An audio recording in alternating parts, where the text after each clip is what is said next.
Hey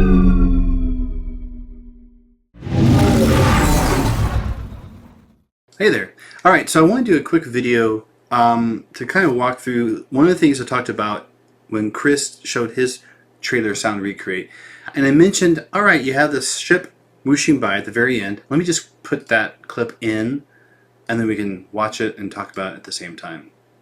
That will be better. Okay, so now I have this clip in. It's towards the very end, right there.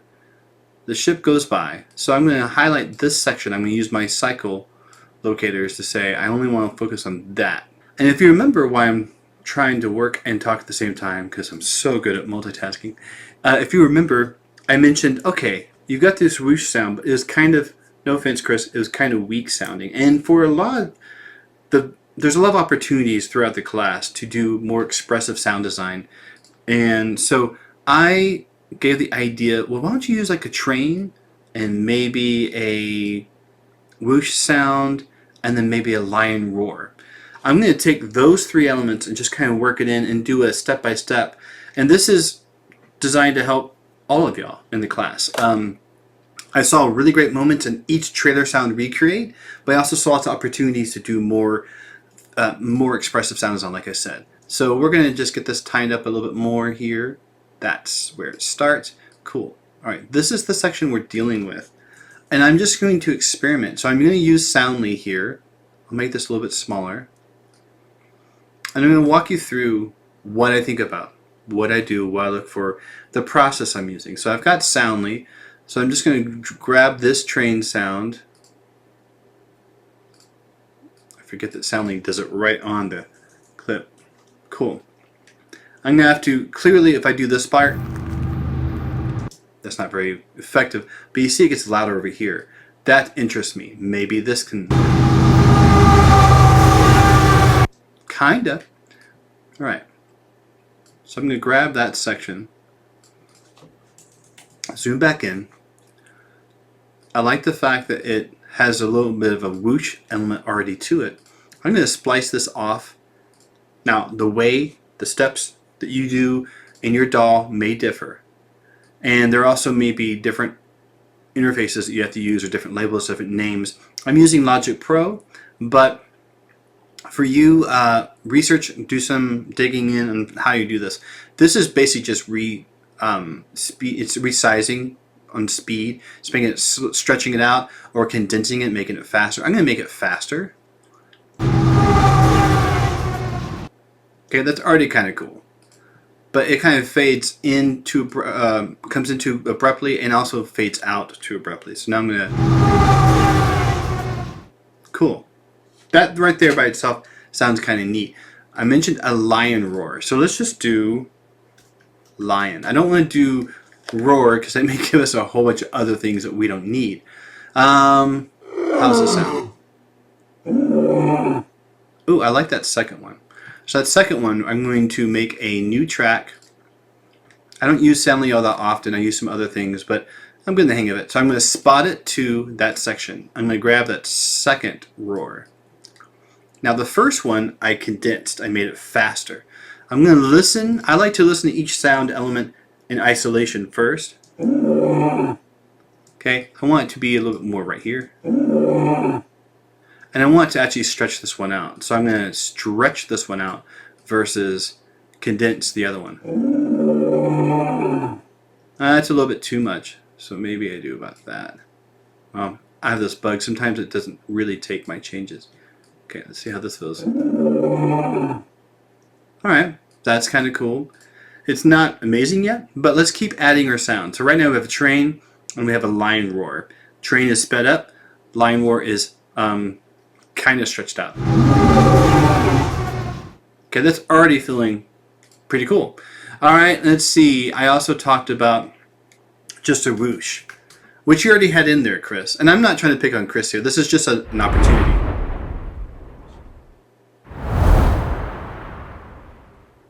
Okay, maybe that second one. So I'm going to make a new track here. And I'm going to spot this and take that second one.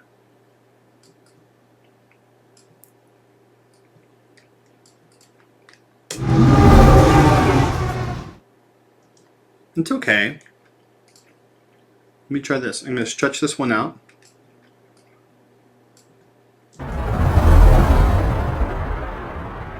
I kind of like that. Alright, now I'm going to do some other things besides just placement and fading out and stretching or condensing, which is the only thing I've done so far. That's kind of neat. Alright, for this one, I'm going to try repitching it down. This is going to steal some of the thunder from future lectures and lessons, but that's fine. I'm going to do about 70, and I'm going to experiment with like pitching it down, let's say 6. It's okay. Let's distort it. Let's do some bit crusher, bit distortion. I'm going to downsample it a little bit, just make it sound more crunchy. Okay. If I do something like that, I feel like this needs to fade out a bit more. Okay. Let's try that without the pitch shifting. So now I'm just doing the bit crushing. I almost like that better. And I want to do a little bit of chorusing. This is going to give it 2 sections. That's under modulation, chorus. Here we go.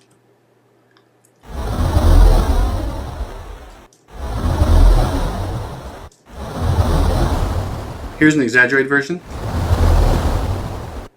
If I pull it back a little bit, the rate. Okay, that could kind of work. All right, let's see what I can do with this one. Okay, this one I definitely feel like needs to be pitched down. I'm going to do 100%, pitch it down octave.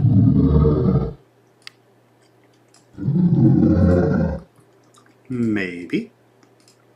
If you remember, I did that automation trick where I make things be touch, and I'm going to put in a cut here, and then as this plays, I'm going to move this around, and it's going to capture that.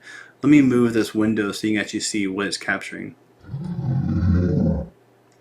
Okay, and then what's nice is once you draw it, you can put it back on read, and then you can just use your pencil. Like, I don't like the fact that it took out some of the stuff, so maybe if I do this and go the opposite way. It's a little bit too fast.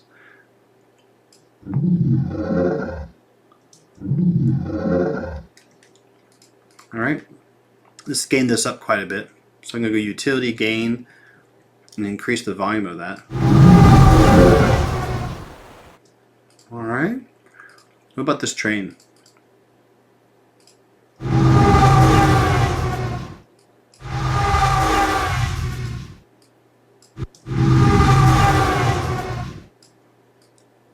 What if I do the same thing for that? I'm going to put it in touch mode. I'm going to do that. A very simple movement. I'm okay with the pacing of it and what it's doing. And then I want to pitch shift this, but I want to keep some of it in, some of it, some of the original signal and some of the new signal. So I'm going to do about 50% pitch down, 5 semitones. Okay, that's feeling kind of neat. And then let's gain that up. Okay, now that's pretty loud. You can see right here, 6 decibels. If I put this out to, oops, it's fine, I'll just leave it right here. I'm going to add a compressor. Now, I was really dumb early in my career and didn't look at compressors, any of that type of stuff. I consider them guitar things, and that's just dumb of me. So for like 10 years of my career, I just ignored it and did everything by hand. But compressors are wonderful, and so I'm going to put the threshold down quite a bit. It's going to be a pretty aggressive, I'm just guessing right now. I don't know how this is going to sound. It's going to bring this down quite a bit. When this needle moves to your left as you're watching it, that's it turning down the signal. All right? That might be a little bit too much. You can try how much threshold. Okay. Now this is on the stereo out. So even though on our individual channels we might be going way above the 0 threshold, 0 decibel, it's okay because this is digital. So we can play around with that. That's already kind of feeling a bit more themed and stylized.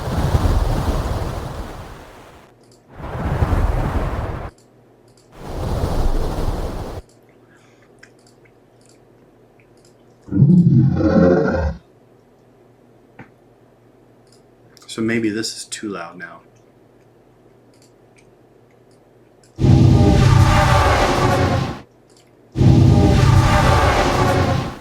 Now, if we add one more thing in, let's just look up rocket. Let's be literal. I just said don't be literal, but you can do some elements that are not and then some elements that are.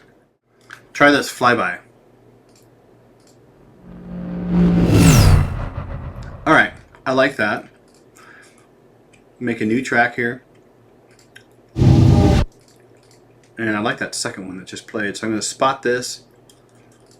And I'm going to grab that second one. Apologies for chomping on my gum today. Whoop. I always do that. I always push Command S like saving. No, it doesn't add very much. It's cool by itself, but it doesn't add very much in combination. It could be that these things are too loud. That feels better. So, I'm being long-winded here. This is already way too long than expected. But that's kind of the approach. Look for things that are unusual and see what you can do. Like that lion roar, by the way. If I took this off, maybe. As I make it louder, it kind of has that sci-fi effect to it. Let's do one more thing. Let's look up, I don't know,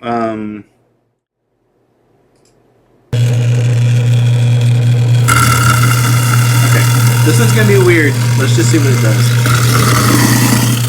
Ooh, I like that last little bit where it really gets gross. It's a nice little texture there. So I'm going to spot this in.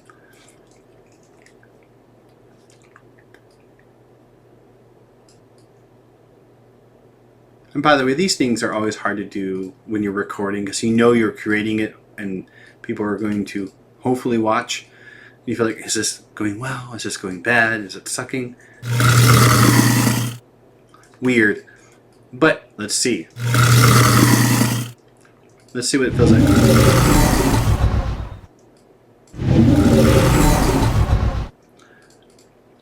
There's a plugin we can use, Tremolo.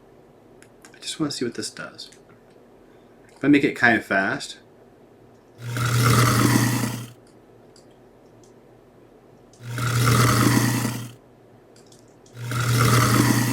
Now here's the thing, that feels kind of really weird. It's going from left and right, it's just a tremolo like a guitar plugin. If I were to put this in touch and mess around with that, so I have some automation to draw, and now I can have it be kind of slow and then get faster and then slower again. That's a bit too much. Let's make it more gradual. Alright, and just put it back in read, and also I want to move the curve of these fades. I don't like that as much.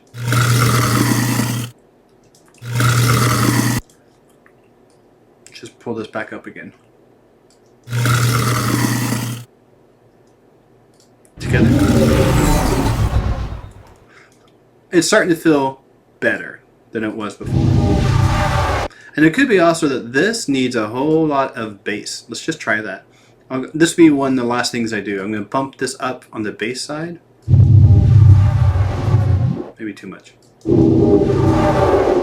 Maybe take some of that. You realize I'm talking to myself, also narrating for y'all, but I'm doing a whole lot of trial and error. I don't know what's going to work. It's just experimentation. Not bad. I'm going to put on a different chain that I like to use a lot. We can talk about this chain. I have EQ here if I want to move anything. It's set to nothing right now. It's just there. Then this is a very gentle, basically compressor. And then this is a limiter, which is going to pump things up a bit more. And then this is a very aggressive, basically limiter as well. Makes things pretty loud and full. So if I play it now, it's pretty honking loud. So if I were to pull the input down some more and the output down some more,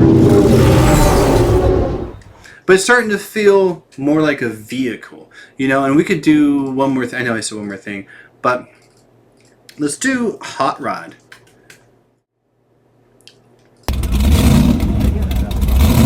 Yeah, let's do that one. All right, let's find a moment that kind of works. He's revving a whole bunch. Right about there. Right about here. Again, I'll listen to it in isolation. Now it has the tremolo on there because I'm just duplicating a track to make a new one to do this really, really quickly.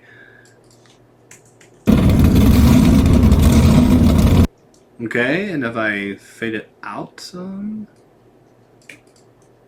I did Command S for saving. It needs to be way more aggressive. What I mean by that is it needs to come in and leave much more quickly than it is for that kind of detail sound, because the ship is moving by you pretty quickly.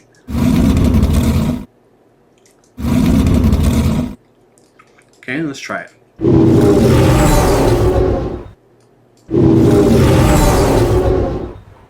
You know, we can definitely work on this some more and keep finessing it, but that's the idea. I took 5 different things, it looks like, or maybe 6. 1, 2, 3, 4, 5, 6.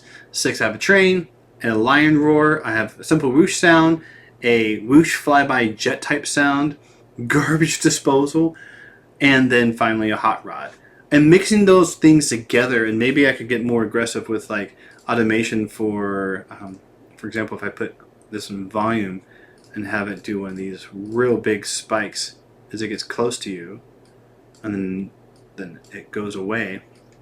Something like this.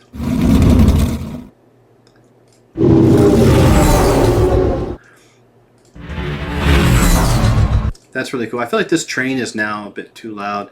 So if I went back and changed the volume of this some, use my pencil tool and just draw in a shape. Sometimes doing little mountains, I call them, it will add a texture to the sound that makes it feel more, oh, that's interesting. You know, that might be a little bit too much. Let's try something like this. By itself, sounds kind of crappy. It could work. We could also get more finesse with there and really go in and do some more of that. But let's just try one of these things. Alright, you get the idea. That's the approach I want you to take with sound design. And you have Soundly, if you're using that, you have a whole bunch of sounds here. So you don't have to be literal and say, okay, this is a ship, so I need to look up ships or spaceship or something like that. And I need to just pull from these. Because these by themselves don't sound all that great. You get cool sounds by layering and then doing some effects and changing and really making it feel organic, even though it might not be a real thing. I hope that's helpful. Sorry for talking for so long. I wanted this to be short, but now it's 20 minutes long. Such is my life. All right, I'll see you next Monday.